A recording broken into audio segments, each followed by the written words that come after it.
everybody. My name is Anthony Delvecchio, and I'm a sophomore. I'm Mackenzie Dean. I'm also a sophomore. My name's Polly Terzian. I'm a sophomore as well. Taylor Darman, I'm a junior. All right, let's get started then. Okay.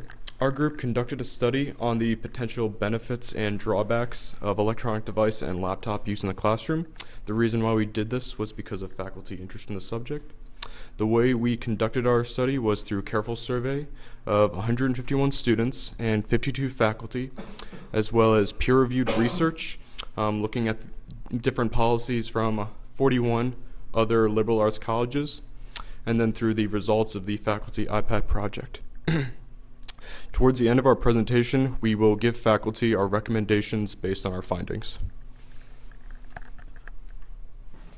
So based on the data that we concluded from 41 liberal arts policies, the majority, which is 26 schools, leaves laptop use at the discretion of the professor, while the minority is 2, which leaves laptop use at the discretion of the student. For school policies, laptops are required, although here at Dickinson we can't have that policy because we cannot assume that every student has a laptop.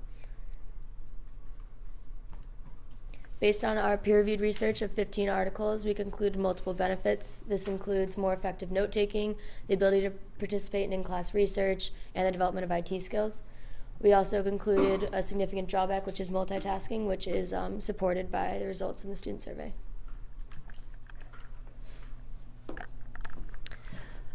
We gave a survey to students who answered certain questions about their distraction levels in the classroom and what types of electronic devices they found most distracting.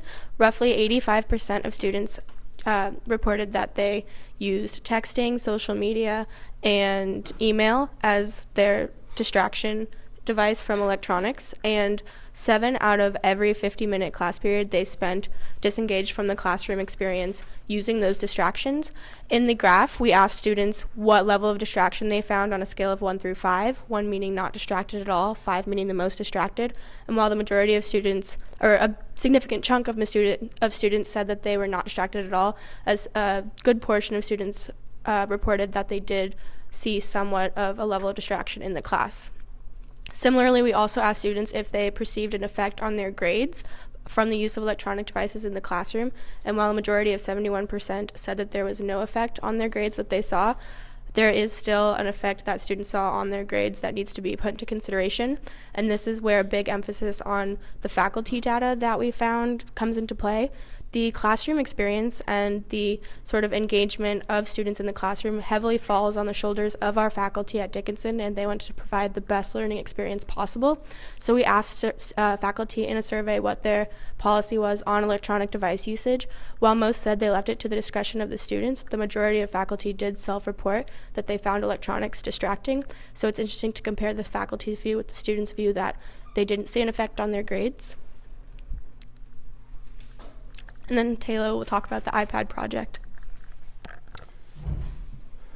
So our study drastically differed from the faculty project of the iPad usage. 7 faculty out of the 52 planned their curriculums around iPad usage in the classroom. This posed a challenge for the faculty and the students because they were met with the challenge of incorporating technology in the classroom. Now, iPads are relevant to this discussion because they have a lot in common with laptops. They're easy access to classroom materials and access to apps. Also, it engages students with the material, making a better learning environment. Certain studies and faculty say it increased grades with iPad usage. Other studies and other faculty said they're distracting. Now, the problem is it looks like iPad usage is perfect, but it's really not because of the issue of app gaps.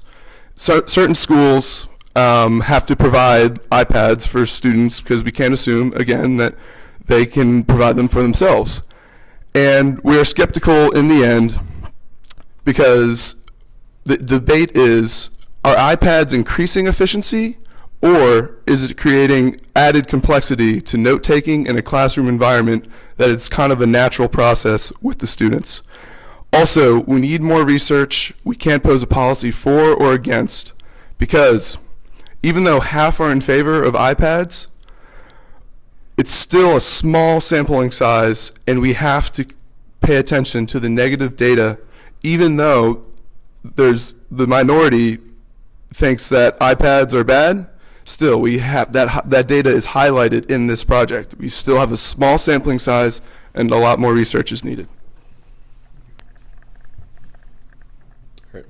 So overall, what this group recommends is basically we need more data, we need more research to be done. Pretty much in the faculty data, there was no clear, conclusive like data regarding like the benefits or drawbacks. Basically, out of the 52, like the most you could get is like 20 out of 52 for like benefits and like 22 out of 52 for the drawbacks. So again, no clear consensus there. Same thing with the peer review research. Even out of the 15, there still wasn't enough like concluding data one way or the other. So basically what I'd recommend, or excuse me, what we'd recommend in terms of actual studies that could be done would basically be a study on, or more studies done on how they affect students' grades specifically, and also how distracting they are. Just basically more studies on that, because that's really what faculty care about. And another thing we'd recommend is if the ITS committee could possibly do its own study on the subject. All right. And thank you very much. Are there any questions?